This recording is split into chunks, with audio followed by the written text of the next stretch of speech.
नमस्कार दोस्तों, आप सभी का स्वागत है हमारे YouTube channel civil service institute में। देखिए ये आर का पूरा जो सिलेबस है वो हमने पूरा लिया है यहाँ पे। तो वन बाय वन इसको हम पूरा डिटेल डिस्कस करते हैं कि जो आर में सामान्य अध्ययन का जो प्रश्न पत्र है उसमें प्रश्न कहाँ कहाँ से पूछे जाते हैं, ठीक है। और उसके बाद हम देखेंगे कि जो प्रश्न पूछे गए हैं वो किस टॉपिक से पूछे गए हैं। जैसे मान लिया अब यहाँ पे तो लिखा हुआ है सामान्य विज्ञान, अब सिर्फ यहाँ पे सामान्य विज्ञान ही लिखा हुआ है। अब आप अगर प्रश्न पत्र उठा के देखेंगे तो आपको फिजिक्स से प्रश्न मिलेगा, केमिस्ट्री से प्रश्न मिलेगा और बायोलॉजी से प्रश्न मिलेगा, ठीक है। ऐसे ही भारत का इतिहास लिखा हुआ है। अब इसको आप थोड़ा एक्सटेंड करें तो एंशियंट है, मिडिवल है, मॉडर्न है, तीनों से अलग अलग पार्ट से फिर पर्टिकुलर प्रश्न पूछे जाते हैं। तो इस हिसाब से अगर हम देखें यहाँ पे तो आयोग का जो सिलेबस है वो बहुत ही शॉर्ट टर्म नोटिस में एक हिसाब से लिखा हुआ है। सामान्य विज्ञान लिख दिया, अब उसमें आप ही समझिए कि फिजिक्स पढ़ना है, केमिस्ट्री पढ़ना है, बायो पढ़ना है, क्या नहीं पढ़ना है। तो वो जो क्या नहीं पढ़ना है और क्या पढ़ना है ये सारी चीज़ें कैसे क्लियर होती हैं, ये जो लास्ट ईयर के प्रश्न होते हैं उससे क्लियर होती है कि हाँ ये हमारी लिमिट है, इससे हमें आगे नहीं बढ़ना है, इस टॉपिक में इस लेवल पे पढ़ना है और इससे कम भी हमें ये नहीं पढ़ना है, ठीक है।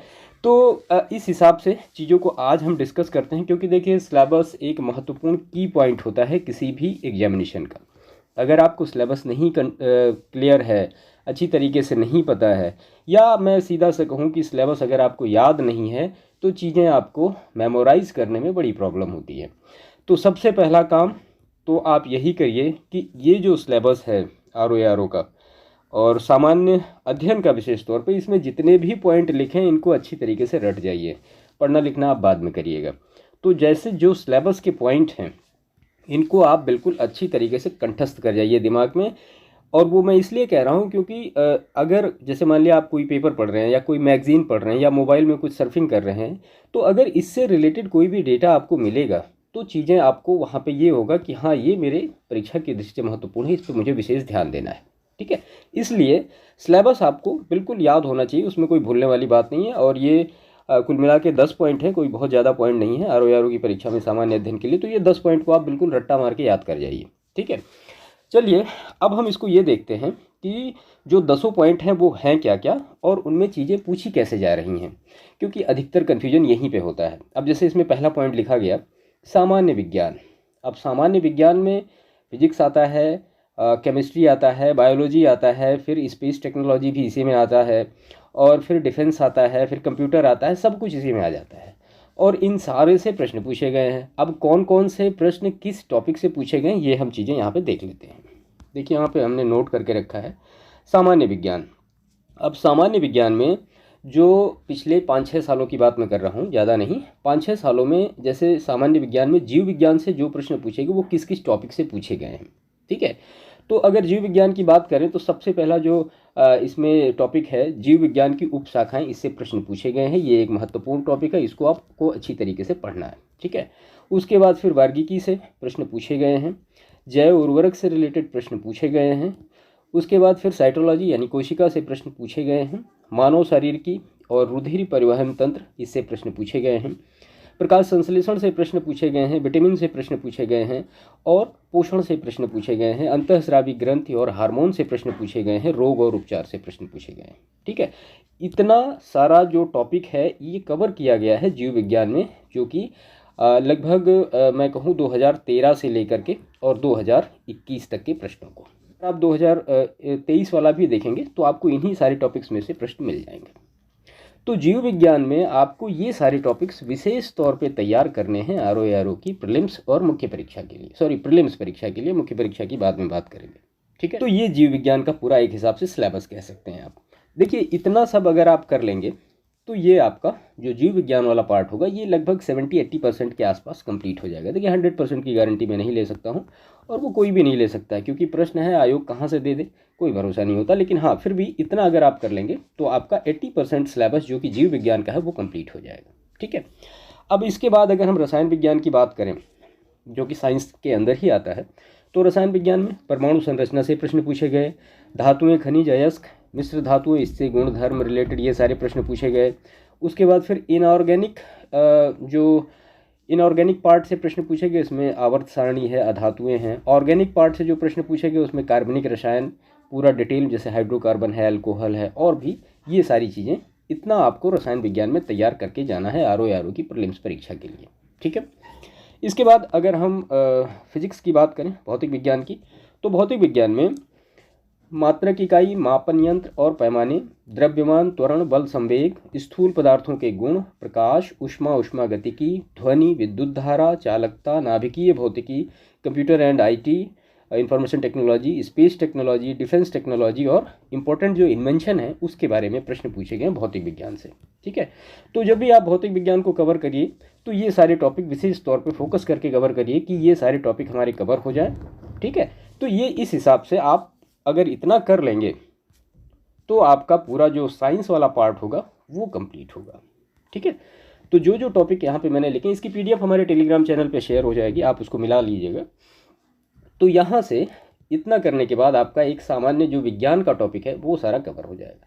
और अगर आपको ये अभी नहीं पता है कि किस ईयर में सामान्य विज्ञान में फिजिक्स, केमिस्ट्री, बायोलॉजी से कितने प्रश्न पूछे गए, तो इसके डिस्क्रिप्शन में एक लिंक आपको मिल जाएगा, आप वो देख लीजिए। हमने पूरी एनालिसिस करके रखी है कि 2013 में विज्ञान से कितने प्रश्न आए, 2016 में कितने आए, 2017 में कितने आए, 2021 में कितने आए। तो वो सारी चीज़ें आपको थोड़ा और अच्छी तरीके से क्लियर हो जाएंगी किस लेवल पे हमें पढ़ के जाना है। ठीक है। इसके बाद हम दूसरा टॉपिक अपना देखते हैं, भारत का इतिहास। अब भारत के इतिहास सिर्फ यही लिखा हुआ है।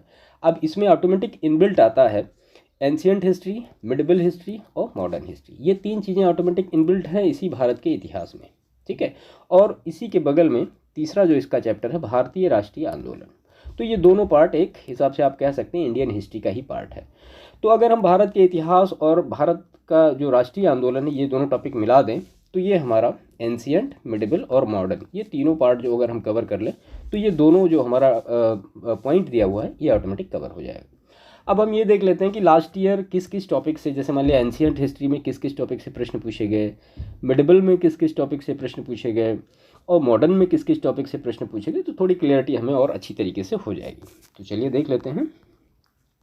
ये यहाँ पे हमने नोट करके रखा है, ये पूरा डिटेल है। देखिए, भारतीय इतिहास में प्राचीन, मध्य और आधुनिक।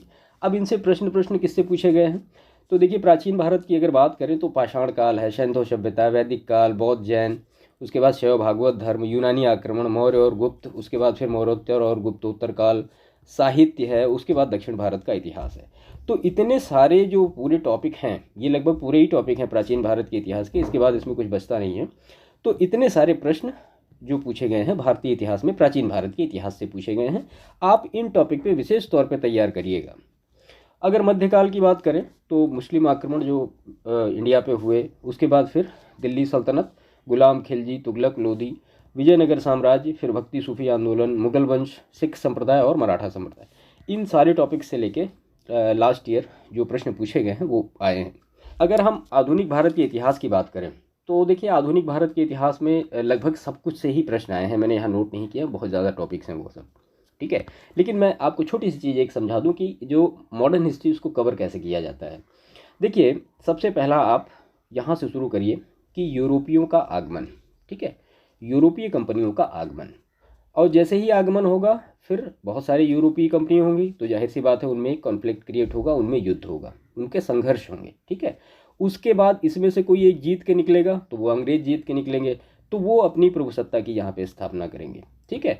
और उसके बाद जब अंग्रेज इससे जीत के निकलेंगे तो फिर वो इंडियन से उनका कॉन्फ्लिक्ट होगा, आंग्ल भारतीय संघर्ष जिसको हम कहते हैं। अब उसमें कौन कौन सी चीज़ें, आंग्ल बंगाल से लड़े, मैसूर से लड़े, मराठा से लड़े, सिख से लड़े, अवध से लड़े, सबसे लड़े वो। ठीक है। और उसके बाद सबको हराने के बाद इन्होंने अंग्रेजी प्रभुसत्ता की स्थापना की। ठीक है। देखिए, ये क्रोनोलॉजी है, दिमाग में एक बार बैठ गई ना तो फिर इतिहास आपके लिए बिल्कुल आसान हो जाएगा। डेट से मतलब डेट को भी आपको परेशान नहीं करेगी। तो जैसे ही अंग्रेजी प्रभुसत्ता की स्थापना हुई उसके बाद फिर अंग्रेजों का क्रियाकलाप बढ़ा, जैसे कि रियासतों के बीच में क्या करना है, संविधान का विकास है, आर्थिक नीति है उनकी, भू राजस्व प्रबंधन है, न्याय प्रणाली में भी उन्होंने अपना इंटरफेयर किया। तो इस तरह से धीरे धीरे चीज़ें होने लगीं और इसका परिणाम क्या हुआ, इसका परिणाम ये हुआ कि आधुनिक भारत में सामाजिक और धार्मिक सुधार आंदोलन शुरू हो गए। फिर अब इसके बाद जब ये आंदोलन हुए तो इसी आंदोलन का परिणाम फिर हुआ 1857 की क्रांति। 1857 की जब क्रांति हुई तो क्या हुआ, तो एक राष्ट्रवाद का उदय हुआ। राष्ट्रवाद का जैसे ही उदय होता है फिर कांग्रेस की स्थापना होती है। कांग्रेस की जैसे ही स्थापना होती है तो फिर त्रिचरणीय संघर्ष शुरू होता है। अब त्रिचरणीय संघर्ष में क्या क्या चीज़ें होती हैं? तो पहला जो संघर्ष हम ये कहें कि पहला जो चरण है, प्रथम चरण, तो उसको उदारवादी चरण कहते हैं, जो कि 1885 से लेकर 1905 तक का आप जानते हैं। उसके बाद फिर जो द्वितीय चरण हुआ उसको कहते हैं क्रांतिकारी काल, वो 1905 से लेकर 1919 तक का रहा। और फिर तृतीय चरण में गांधी जी की एंट्री होती है, या उनको गांधीवादी युग सीधा सीधा कह सकते हैं, जो कि 1919 से लेकर 1947 तक का रहा। अब ये आप इस तरह से इन सारी चीज़ों का डिवीजन कर लेंगे तो आपका पूरा आधुनिक भारत कवर हो जाएगा। ठीक है, तो ये इस तरह से आप चीज़ों को बेहतर तरीके से समझिए और उनको पढ़िए, तो आपके लिए बेहतर होगा और चीज़ें आपको बेहतर तरीके से समझ में आएंगी। और कभी ऐसा नहीं होगा कि मतलब हवाई चीज़ें चल रही समझ में नहीं आ रहा है। तो ये पूरा हिस्ट्री का डिटेल था जो कि हमने यहाँ पे डिस्कस किया आपके सामने। इसके बाद अगर और टॉपिक्स की बात करें हम, तो यहाँ पे देखिए भारतीय राजतंत्र, अर्थव्यवस्था और संस्कृति, ये इसमें तीनों चीज़ें लिखी हुई हैं। अब इसमें हम ये देख लेते हैं कि जो पॉलिटी है और इकोनॉमी है उससे क्या क्या प्रश्न पूछे गए हैं, हमने यहाँ पर नोट करके रखे हैं वो। तो देखिए अगर हम पॉलिटी की बात करें तो जो लास्ट ईयर प्रश्न पूछे गए वो किन किन टॉपिक से पूछे गए। तो भारत का संवैधानिक विकास से प्रश्न आया, अनुच्छेद अनुसूची है, उद्देशिका है, शासन प्रणाली, संघ राज्य क्षेत्र है, राष्ट्रीय प्रतीक से भी प्रश्न पूछा गया, फिर सिटीजनशिप से पूछा गया, फिर फंडामेंटल राइट, फिर डीपीएसपी और फिर फंडामेंटल ड्यूटी, राष्ट्रपति, उपराष्ट्रपति, केंद्रीय मंत्रिपरिषद, कैग है, अटॉर्नी जनरल है, फिर संसद है, फिर supreme court and high court से पर्टिकुलर प्रश्न पूछे गए, विधानमंडल से प्रश्न पूछे गए, केंद्र राज्य संबंध से प्रश्न पूछे गए, फिर आपात उपबंध, फिर संवैधानिक और गैर संवैधानिक निकाय हैं वो पूछे गए, उसके बाद फिर संविधान संशोधन और फिर स्थानीय शासन। इतने सारे टॉपिक अगर पॉलिटी में आप कवर कर लेंगे तो आपके जो भी प्रश्न आएंगे वो लगभग इसमें से मिल जाएंगे परीक्षा में, वो छूटेंगे नहीं। ठीक है, तो पॉलिटी को इस लेवल पर आप कवर करिए। इसके बाद अगर हम इकोनॉमी की बात करें तो देखिए इकोनॉमी में यहाँ पे आर्थिक विकास पहला जो टॉपिक, अब इसमें राष्ट्रीय आय और आर्थिक विकास, सतत आर्थिक विकास, कृषि और संबद्ध क्षेत्र, तृतीयक क्षेत्र, उद्योग क्षेत्र, राजकोषीय नीति, गरीबी आयोजना और मुद्रा बैंकिंग, इतने सारे टॉपिक आप इकोनॉमी के लिए कंप्लीट करेंगे। और इसके बाद जो बजट होता है उसको आप अच्छी तरीके से देखेंगे, और स्टेट का और सेंटर का दोनों का बजट आपको अच्छी तरीके से पता होना चाहिए। तो उसमें जो रिलेवेंट फैक्ट होंगे, यानी उसमें जो रिलेवेंट पर्टिकुलर टॉपिक्स होंगे, जैसे कि फिजिकल डेफिसिट क्या होता है, फिर प्राइमरी डेफिसिट क्या होता है, तो उन सारी चीज़ों को समझने के लिए ये सारा कॉन्सेप्ट आपको अच्छी तरीके से क्लियर होना चाहिए। तो इकोनॉमी में अगर आप इस लेवल पे कर लेंगे, इतने सारे टॉपिक्स अच्छी तरीके से तैयार कर लेंगे, तो आपके जो प्रश्न आएंगे वो लगभग हो जाएंगे। इसके बाद फिर भारतीय कृषि, वाणिज्य एवं व्यापार, एग्रीकल्चर की बात हो रही है, जनसंख्या, पर्यावरण और नगरीकरण भारतीय परिप्रेक्ष्य में, तो ये सारा पर्यावरण से अभी हम देख लेते हैं कौन कौन से प्रश्न आ रहे हैं। बाकी जनसंख्या है और नगरीकरण, इनके कई सारे सेशन हमने अपने चैनल पे करके रखे हैं, आप देख लीजिए, सारा आपका कंप्लीट हो जाएगा और मतलब मैक्सिमम जो प्रश्न आएंगे वो आपको मिल जाएंगे। इसके बाद फिर विश्व का भूगोल, भारत का भूगोल और प्राकृतिक संसाधन, और इसके बाद फिर ये करंट अफेयर का पूरा सेगमेंट है, और सामान्य बौद्धिक क्षमता और उत्तर प्रदेश की शिक्षा, संस्कृति, कृषि, उद्योग यानी यूपी स्पेशल का पूरा टॉपिक है। कुछ जो चीज़ें जैसे पर्यावरण में हम देख लेते हैं किस किस टॉपिक को हमें विशेष तौर पे पढ़ना है जो कि महत्वपूर्ण है। देखिए यहाँ पे ये पर्यावरण का पूरा टॉपिक है, इससे इतने जो टॉपिक हैं इनसे प्रश्न लास्ट ईयर पूछे गए हैं। पर्यावरण और सतत विकास है, पारिस्थितिकी है, जैव विविधता है, हरित गृह प्रभाव, फिर जलवायु परिवर्तन, ओजोन परत क्षरण है, अभ्यारण्य है, जैव मंडल रिजर्व है, बाघ अभ्यारण्य है, प्रदूषण है और वैकल्पिक ऊर्जा है। इतने सारे टॉपिक को आप पर्यावरण और पारिस्थितिकी में अच्छी तरीके से कवर करेंगे तो आपको प्रश्न लगभग मिल जाएंगे। इसके बाद अगर हम विश्व के भूगोल की बात करें कि कौन कौन से टॉपिक से प्रश्न पूछे गए हैं लास्ट ईयर, तो ब्रह्मांड, पृथ्वी, ज्वालामुखी, महाद्वीप, पर्वत श्रेणियाँ यानी विश्व की पर्वत श्रेणियाँ, समुद्र हैं, नदियाँ हैं, द्वीपें, झील, जलप्रपात, फिर घाटियाँ, विश्व के देश, राजधानियाँ, सीमाएँ, स्थल उद्देश, जलमंडल, बांध, नहरें, घास के मैदान, वायुमंडल, आर्द्रता, स्थानीय पौने, फिर प्रजातियाँ और जातियाँ, जनजातियाँ, और आर्थिक भूगोल यानी उसमें खनिज, नगर, उद्योग, परिवहन, जो पर्टिकुलर उद्योग लगती हैं वो सारी चीज़ें।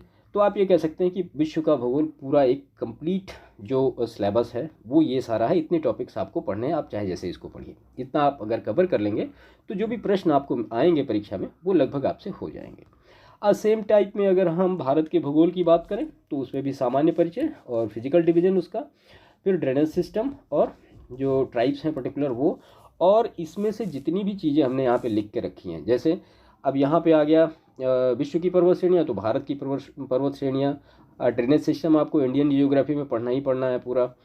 उसके बाद पर्टिकुलर जो स्टेट हैं इंडिया में जितने स्टेट हैं उनकी पर्टिकुलर कैपिटल, देखिए है छोटे प्रश्न लेकिन कई बार पूछ लिए जाते हैं, तो इनके बारे में भी अच्छी तरीके से आप याद रखिए। उसके बाद फिर आपको झीलें मिल जाएंगी, जलप्रपात मिल जाएंगे, बांध मिल जाएंगे, प्रजाति जनजाति मिल जाएगी। फिर इकोनॉमिक अगर जियोग्राफी की बात करेंगे तो वही चीज़ें, फिर मिनरल एंड रिसोर्स है, नगर उद्योग है, फिर ट्रांसपोर्टेशन है, और जो मतलब जितना भी सारा चीज़ें ये सारा इसमें मिल जाएगा। तो इंडियन जियोग्राफी में ये सारी चीज़ें आपको पूरी करके रखनी है। तो ये सारा पूरा डिटेल था जो कि सिलेबस को हमने यहाँ पे डिस्कस किया, और आपको ये भी बताया कि किस किस टॉपिक को विशेष तौर पे आपको पढ़ना है, जिससे कि प्रश्न लास्ट ईयर पूछे गए हैं, तो आगे की परीक्षाओं में प्रश्न उससे पूछे जाने की संभावना पूरी तरीके से बनती है। ठीक है, तो ये पूरा डिटेल था यहाँ पे, जो कि हमने सिलेबस को 1 बाय 1 सारी चीज़ों को यहाँ पे डिस्कस किया, और आपको ये बताया कि कौन से टॉपिक महत्वपूर्ण हैं, किस टॉपिक से प्रश्न पूछे जाते हैं, और उन टॉपिक पे आपको विशेष फोकस करना है। ठीक है, बाकी इसकी PDF शेयर हो जाएगी। और हाँ, एक चीज़ और आपसे कहनी है कि देखिए वर्ल्ड जियोग्राफी और इंडियन जियोग्राफी के मास्टर वीडियो हमारे पड़े हुए हैं चैनल पे, आप उनको देख सकते हैं, और पूरा ओवरऑल वो कवर करा देंगे। देखिए उसमें 2-3 चीज़ें, एक तो मैपिंग के साथ पूरी डिटेल दी गई है, और दूसरी चीज़ लास्ट ईयर के प्रश्न हैं, उसमें ROARO UPPCS प्रीलिम्स सारे प्रश्न दिए गए हैं। ठीक है, कुछ टॉपिक 1-2 बचे हुए हैं, उनको हम अलग से करा देंगे उसमें। और रही बात जो इंडियन हिस्ट्री की है, तो इंडियन हिस्ट्री में मॉडर्न हिस्ट्री को हम स्टार्ट करेंगे सबसे पहले। ठीक है, तो मॉडर्न हिस्ट्री में क्या करेंगे, देखिए कुछ तो मेरे पर्टिकुलर नोट्स हैं जो मैंने बनाए हैं, वो नोट्स हम डिस्कस कर लेंगे।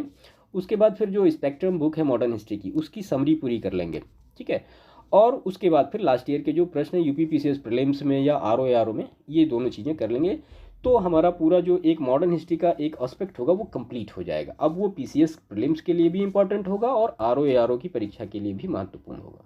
तो सबसे पहले हम जो मॉडर्न हिस्ट्री है उसको शुरू करेंगे, उसके बाद फिर मिडेवल पे जाएंगे, उसके बाद फिर एंशिएंट पे जाएंगे, और उसी के साथ साथ इकोनॉमी में जो मैंने पर्टिकुलर नोट्स बनाए हैं, जो महत्वपूर्ण चीज़ें हैं, जैसे कि ये सारी टॉपिक्स हैं यहाँ पे, अभी हमने देखा इनको, जैसे कि मान लिया इकॉनमी में ये सारी चीज़ें हैं, नेशनल इनकम क्या होती है, GDP क्या होती है, SGDP क्या होती है, और जो बजट से रिलेटेड पर्टिकुलर जो टर्म्स हैं उनको भी 1 बाय 1 हम डिस्कस करते रहेंगे इसी। तो ये सारी चीज़ें डिस्कस करनी थी। इस सब मतलब कुल मिला के मेरा कहने का मतलब ये है कि आप इस सिलेबस को अच्छी तरीके से रट जाइए, पहला काम तो यही करिए, उसके बाद कुछ करिएगा। ठीक है, बाकी ये सेशन कैसा लगा आपको प्लीज़ हमें कमेंट करके बताइएगा, और इस वीडियो को अगर पसंद आए तो इसको लाइक करिएगा, दूसरों को भी शेयर करिएगा। मिलते हैं नेक्स्ट सेशन में, तब तक के लिए थैंक यू।